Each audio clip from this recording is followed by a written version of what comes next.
زکوٰۃ کا سلسلہ چل پڑا تھا اور آپ حضرات کے سامنے زکوٰۃ کی لغوی تعریف، شریعت میں زکوٰۃ کا کیا مقام ہے اور اس سے پہلے امتوں پر زکوٰۃ ادا کرنے کی شکل کیا ہے اور زکوٰۃ کے ادا کرنے کے دنیاوی اور اخروی کیا فائدے ہیں، یہ بیان کیے جا چکے ہیں۔ اب آگے چلتے ہیں کہ جہاں زکوٰۃ کے ادا کرنے کے دنیاوی فائدے بھی ہیں اور آخرت کے فائدے بھی ہیں۔ دنیاوی فائدوں میں یہ بیان کیا گیا تھا، نمبر 1 کہ دل سے دنیا کی محبت نکلتی ہے۔ دوسری بات یہ بیان کی گئی تھی کہ اللہ رب العزت مال میں برکت عطا فرماتے ہیں۔ اسی طرح زکوٰۃ ادا نہ کرنے کے کچھ دنیاوی نقصان بھی ہیں اور کچھ آخرت کے نقصان بھی ہیں، لہذا زکوٰۃ ادا نہ کرنے کا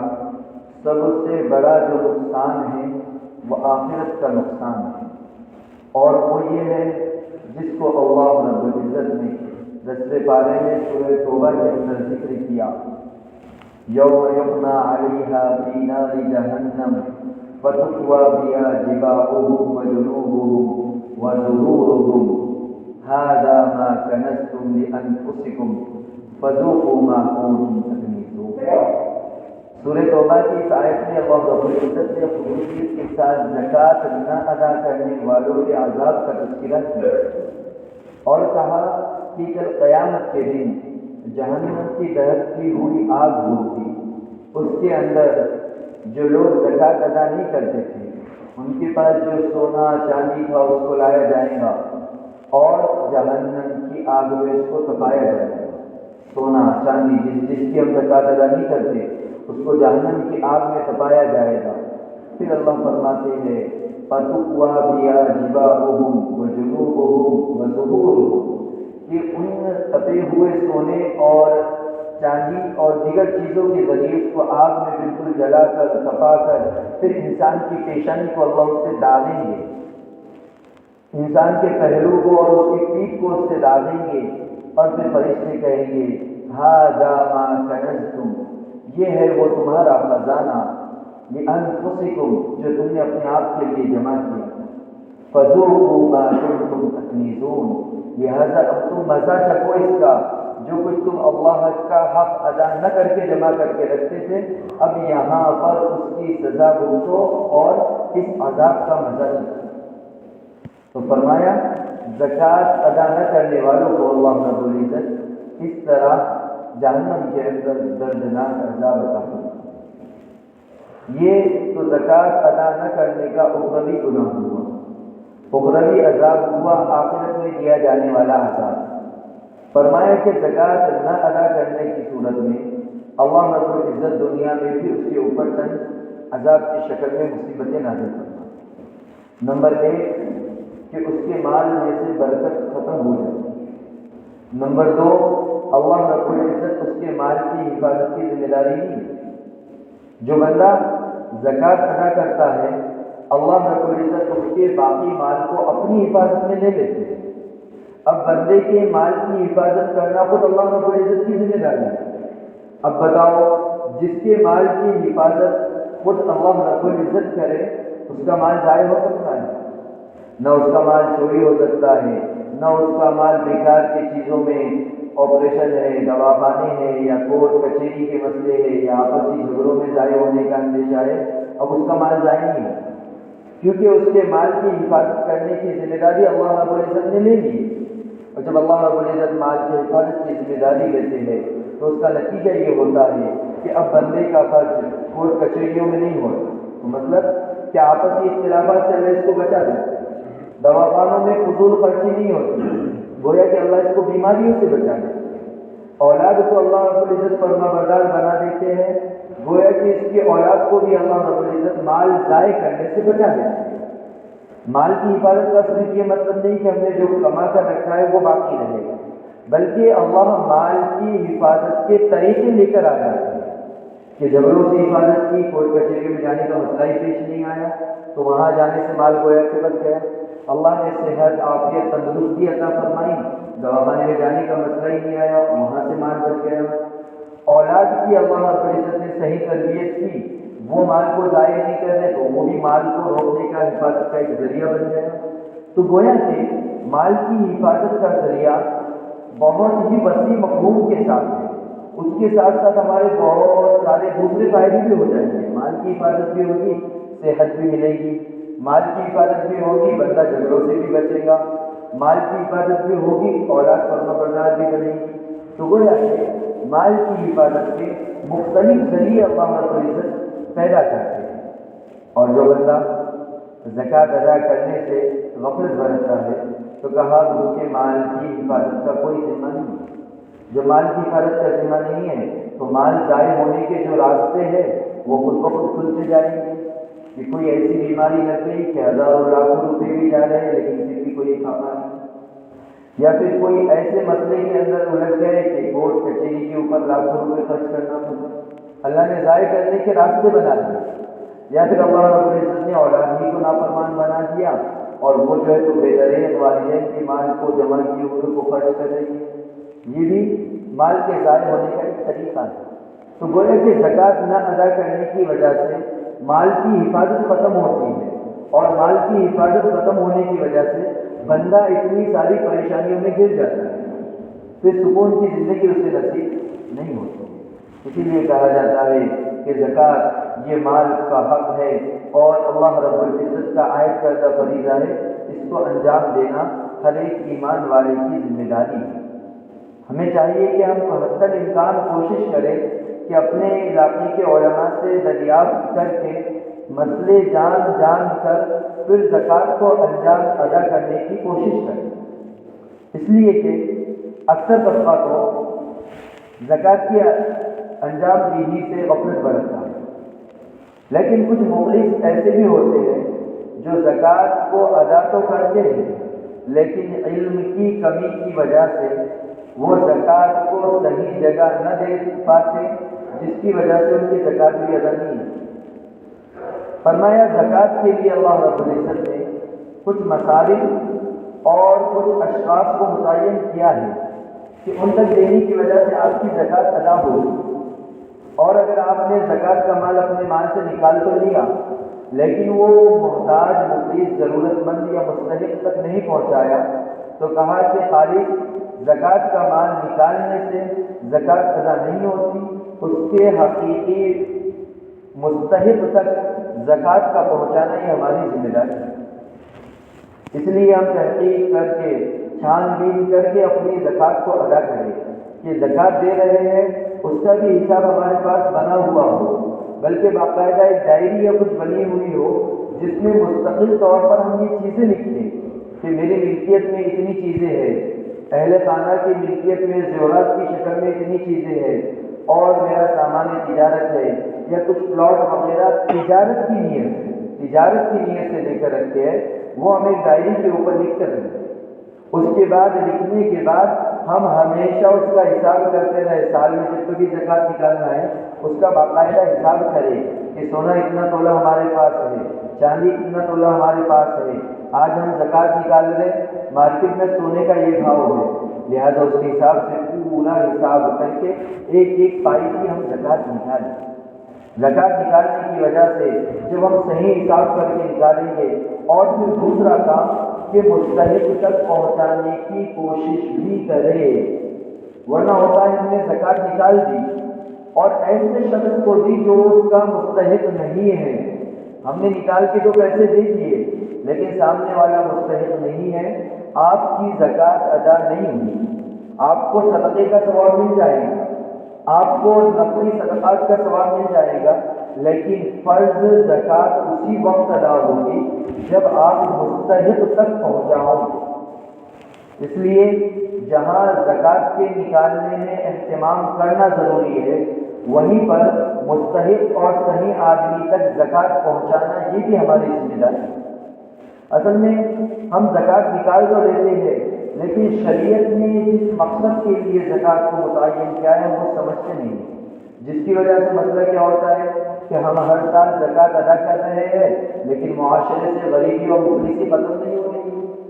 کہ ہم کیا ماحول بناتے ہیں کہ ایک آدمی فکس ہے ہمارا، ہر سال جاتے ہیں اسی کو زکوٰۃ دیتے ہیں، وہ بھی بیچارہ ہر سال آتا ہے اور زکوٰۃ لے کر جاتا ہے۔ یہ شریعت کا مقصد نہیں ہے کہ آپ ایک ہی کو ہمیشہ مخلص بنا کر زکوٰۃ دیں، بلکہ شریعت تو یہ چاہتی ہے کہ آپ 2-4 لوگ مل کر اپنی زکوٰۃ نکالیں، تحقیق کرے، معلوم کرے کہ معاشرے میں کون واقعات میں مخلص ہے، محتاج ہے، مسکین ہے، اس کے پاس جا کر اس کو اتنی اپنی زکوٰۃ کی رقم دے اور اس کے ذریعے سے اس کی ذریعے آمدنی کا کوئی انتظام کرے۔ مثلاً ایک آدمی ہے، اس کی کمائی کا کوئی ذریعہ نہیں ہے، 2-4 لوگوں نے مل کر زکوٰۃ نکالی اور اس کو کمانے کا کوئی انتظام کر کے دے دیا۔ اب وہ کمائے گا اگلے سال تک، تو اب اگلے سال وہ مستحق نہیں رہے گا، بلکہ اگلے سال وہ ہم اپنی زکوٰۃ کسی اور کو دیں گے۔ یعنی کہ اپنی زکوٰۃ کسی ایسے شخص کو دینی چاہیے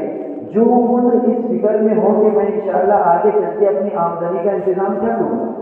آپ نے اپنی زکوٰۃ کے ذریعے سے مثلاً کسی کو کوئی گارڈن خرید کر دے دیا، وہ اس کے اوپر بیچارہ سبزی رات کا سال بھر جو ہے تو اس کو فروخت کر رہا ہے، اب اگلے سال وہ زکوٰۃ کا مستحق رہے گا نہیں رہے گا، وہ خود بھی بیچارہ اس کے پاس اتنا پیسہ آ جائے گا کہ وہ خود بھی اگر اللہ توفیق دے تو دوسرے کو زکوٰۃ دینے والا بنے گا۔ پھر آپ اگلے سال دوسرے شخص کو زکوٰۃ دیجیے اور اس کی کوئی ایسی شکل بتائیے کہ آئندہ سال تک وہ محتاج نہ رہے۔ تو اس طرح اگر ہم ہر سال 2-3 سال میں یہ کرتے رہیں گے تو ایک وقت یہ آئے گا کہ معاشرے سے غریبی اور مفلسی ختم ہو جائے گی۔ اور زکوٰۃ کا مقصد یہی ہے، یہ نہیں ہے کہ آپ ایک کو محتاج بنائیں، ہر سال اسی کو دیتے رہے، وہ بھی عادی ہو جائے کہ بھائی سال میں ہمیشہ زکوٰۃ تو آ رہی ہے، کوئی مسئلہ نہیں، اب اگلے سال کی زکوٰۃ آئیں گی، بیٹھ کر کھاؤ اطمینان سے۔ اس سے تو یہ ہوگا کہ ہماری طرف سے مفلس محتاج جو ہے اس کو اور سست بنانے کا ہم کام کریں گے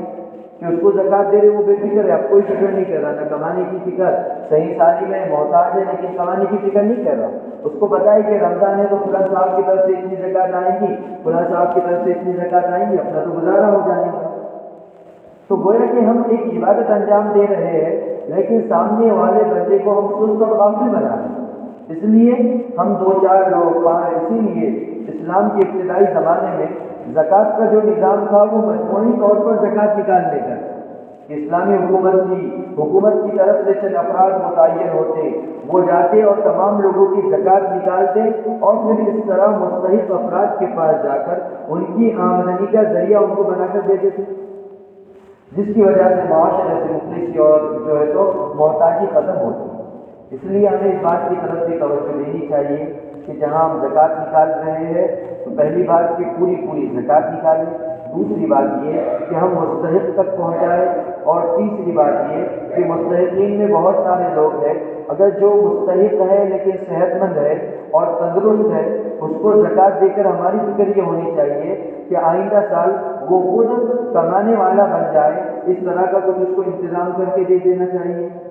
اگر یہ کریں گے انشاءاللہ تو زکوٰۃ ادا بھی ہوگی، قبول بھی ہوگی۔ اور اگر ہم غیر مستحق کو زکوٰۃ دیں گے تو شریعت کا صاف مسئلہ ہے، آپ کی زکوٰۃ ادا نہیں ہوگی۔ آپ کہیں گے کل قیامت کے دن کہ اللہ میں نے تو اتنی زکوٰۃ دی تھی، میرے اوپر 2.5 لاکھ زکوٰۃ ہو رہی تھی، میں نے 3 لاکھ زکوٰۃ نکالی تھی، لیکن کہا جائے گا دیکھو ہم نے قرآن میں بیان کر دیا تھا کہ ان لوگوں کو زکوٰۃ دینا ہے، تم نے ان کو نہیں دیا تو زکوٰۃ کہاں ادا ہوگی؟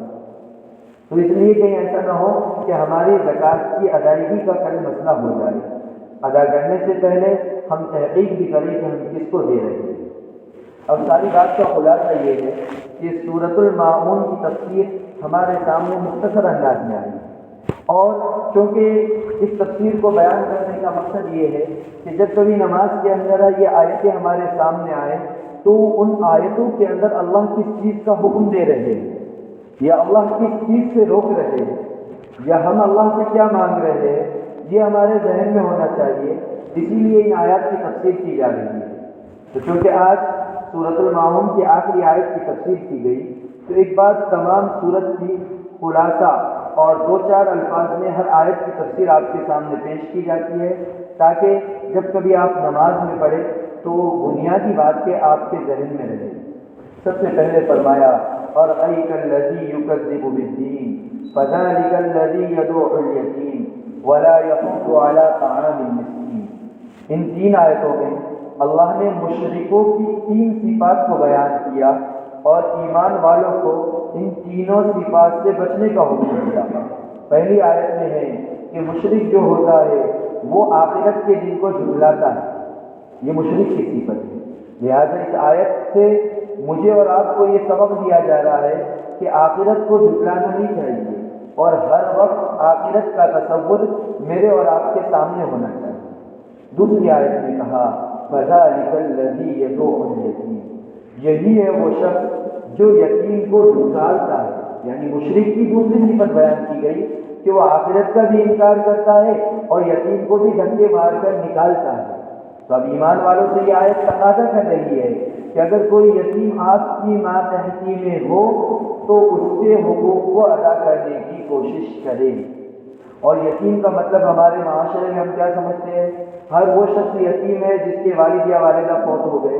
بلکہ شریعت میں یتیم اسے کہا جاتا ہے جو نابالغ ہے اور اس کے والدین میں سے کوئی ایک فوت ہو چکا ہے تو وہ یتیم کہلائے گا۔ اگر وہ بالغ ہو چکا ہے اور اس کے بعد اس کے والدین میں سے کوئی فوت ہو گئے تو وہ یتیم نہیں کہلائے گا۔ اگر ایسا رہا تو پھر ہر شخص یتیم بن جائے گا، کیونکہ جتنی بڑی عمر ہوگی تو ہر ایک کسی نہ کسی کے والدین تو جائیں گے، تو ہر ایک یتیم کہلائے گا۔ اس لیے شریعت نے کہا بالغ ہونے سے پہلے جس کے والدین کا انتقال ہو گیا وہ بالغ ہونے تک یتیم ہے۔ جیسے بالغ ہو گیا، سمجھ آ گئی، اب اس کی ذمہ داری، اسے اپنی ذمہ داری کو ادا کرنا چاہیے۔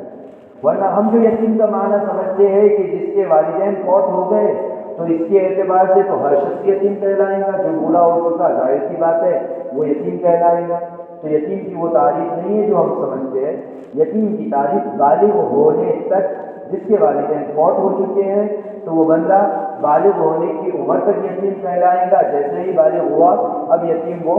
نہیں کہلائے گا۔ اس کے بعد فرمایا وَلَا يَحُضُّ عَلَىٰ طَعَامِ الْمِسْكِينِ، مشرک اور فاسق اور کافر کی تیسری علامت یہ ہے کہ وہ یتیم کو اور مسکین کو خود بھی نہیں دیتا اور دوسروں کو دینے کی ترغیب بھی نہیں کرتا۔ لہذا ایمان والوں کو یہ آیت سے یہ سبق ملتا ہے کہ مسکینوں کو خود بھی کھلانا چاہیے، لیکن کبھی موقع ایسا ہے کہ خود نہیں کھلا سکتے تو دوسروں کو اس کی ترغیب دینا چاہیے۔ یہ تین صفات مشرکوں کے تھے اور اللہ نے ایمان والوں کو ان سے بچنے کا حکم دیا۔ آگے کی تین صفات یہ منافقین کی ہے جو بظاہر تو ایمان والے ہیں، دل میں نفاق ہے۔ کہا ان تینوں صفات سے بھی ایمان والوں کو بچنا چاہیے۔ نمبر 1 فَوَيْلٌ لِّلْمُصَلِّينَ الَّذِينَ هُمْ عَنْ صَلَاتِهِمْ سَاهُونَ، کہ بڑی خرابی ہے ان نمازیوں کے لیے جو اپنی نمازوں سے غفلت برتتے ہیں۔ لہذا منافقین اپنی نمازوں سے غفلت برتتے ہیں۔ اللہ نے ایمان والوں کو حکم دیا کہ اپنی نمازوں کو خشوع و خضوع کے ساتھ ادا کریں۔ آگے فرمایا دوسری صفت منافقین کی الذین هم یراؤون، کہ وہ لوگ دکھلاوے کے لیے عمل کرتے ہیں۔ اللہ رب العزت نے ایمان والوں کو حکم دیا کہ ہر کام اللہ کو راضی کرنے کے لیے کرو، دکھلاوے کے لیے نہ کرو۔ اور تیسری صفت منافقین کی بیان کی گئی وَيَمْنَعُونَ الْمَعْرُوفَ، کہ وہ چھوٹی موٹی چیزیں دینے سے بھی منع کرتے ہیں اور زکوٰۃ کے نکالنے سے بھی جی چراتے ہیں۔ تو ایمان والوں کو یہ حکم دیا گیا کہ اے ایمان والو تم اپنی مکمل زکوٰۃ نکالا کرو تاکہ منافقین کی صفات تمہارے اندر نہ پائی جائے۔ اس لیے اللہ رب العزت سے دعا بھی کرنی چاہیے کہ یا اللہ ہمیں ان تینوں صفات، چھوں صفات سے بچا۔ مشرکین کی جو صفات تو نے ذکر کی ہے اس سے بھی ہماری حفاظت فرما، اور منافقین کی تو نے جو صفات ذکر کی ہے اس سے بھی تو ہماری حفاظت فرما۔ اور جب کبھی چاہے فرض ہو، نفل ہو، سنت ہو، ہم اس میں اس سورت کو پڑھیں تو خصوصیت کے ساتھ نماز ہونے کے بعد اپنی دعا میں اس کا تذکرہ کریں کہ اللہ ابھی میں نے نماز میں یہ سورت پڑھی ہے اور اس کے اندر تم نے جن جن بری صفتوں کا تذکرہ کیا ہے یا اللہ تو مجھے اس سے بچا۔ جب نماز پڑھیں گے نماز کے بعد یہ دعا ہوگی، اللہ کی ذات سے امید ہے اللہ ان چھوں صفات سے ہماری حفاظت فرمائے گا جو علائق الذین ذکر کی گئی ہے۔ تو اللہ سے دعا ہے اللہ تعالی ہمیں مکمل شریعت پر چلنے کی توفیق عطا فرمائے اور ان تمام برائیوں سے بچنے کی توفیق عطا فرمائے جن کا اللہ نے حکم دیا ہے، اور خصوصاً ان صفات سے بچنے کی توفیق عطا فرمائے جن کو اللہ رب العزت نے اس صورت کے اندر ذکر کیا ہے۔